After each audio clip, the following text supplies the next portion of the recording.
So girls I am just loving my curls इतने bouncy and इतने प्यारे आए कि पहले मेरे बिल्कुल भी सही नहीं होते थे एंड अब जो मैंने कुछ ट्रिक्स अप्लाई की हैं एंड उनके बाद इतने अच्छे रिजल्ट मुझे लगे। मेरे नेचुरल हेयर हैं स्ट्रेट, ठीक है। तो इसको कर्ल्स करने का वे ये है मेरा बहुत ही सिंपल सा कि टर्न करना एंड ड्रैग करना एंड दैट्स इट। एक दफ़ा टर्न देके और एक चीज़ कि आपका स्ट्रेटनर अच्छे से हीट अप हुआ हो। मीन्स मैं जब तैयार होना शुरू होती हूँ तो मैं स्ट्रेटनर अब लगा देती हूँ। पहले मैं जब तैयार होने के बाद जब करना होता था ना तब मैं स्ट्रेटनर ऑन करती थी। आपका स्ट्रेटनर जितना अच्छे से हीटअप होगा उतने ज़्यादा आपके कर्ल्स लॉन्ग लास्टिंग रहेंगे। उसके बाद एक और चीज़ के आप जल्दी ये नहीं कि एक दफ़ा घुमाया और बस, जब आपने टर्न देना है उसके बाद आपने थोड़ी देर स्ट्रे करना है एंड देन उसके बाद आपके बहुत अच्छे से कर्ल्स हो जाएंगे हेयर। उसके बाद एक थर्ड टिप ये कि कर्ल करने के बाद अपने हाथ से उसे फोल्ड अप कर लो एंड फिर नीचे से अपने हथेली में एक दफ़ा रख के एंड देन कुछ टाइम के बाद आप उसको छोड़ो और फिर आप बैक पे कर दो, ठीक। इसका रीज़न ये होता है कि जब फ्रेशली कर्ल होते हैं ना तो वो थोड़े वार्म होता है आपके बाल, तो उसको जब हम हथेली में करते हैं ना तो वो अपनी शेप उसी में लॉक हो जाता है और जब हम रिलीज़ करते हैं तो उसकी शेप वैसे ही रहती है और थोड़े लॉन्ग लास्टिंग हो जाते हैं, ठीक। सो इसी तरह सेम प्रोसेस में अपने पूरे हेयर कर्ल करूँगी एंड उसके बाद जब सारे आपके हेयर कर्ल हो जाएं उनको उसी शेप में फोल्ड करना है जिस शेप में कर्ल हुए हैं एंड उसके बाद अपना जूड़ा कर लें,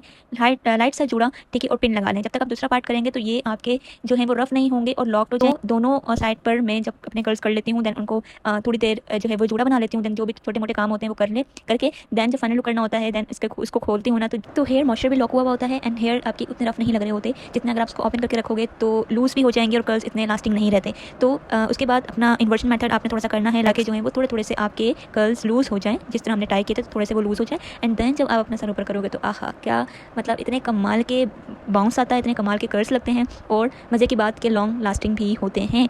तो ये जो मैंने कुछ टिप शेयर की हैं ये मेरे काफ़ी एक्सपेरिमेंट्स के बाद मुझे चीज़ें समझ आई हैं तो वो मैंने आपके साथ शेयर की हैं। सो अगर आप भी ये चीज़ें ट्राई करो तो मुझे कमेंट सेक्शन में ज़रूर बताना कि किस तरह के रिजल्ट लगे आपको।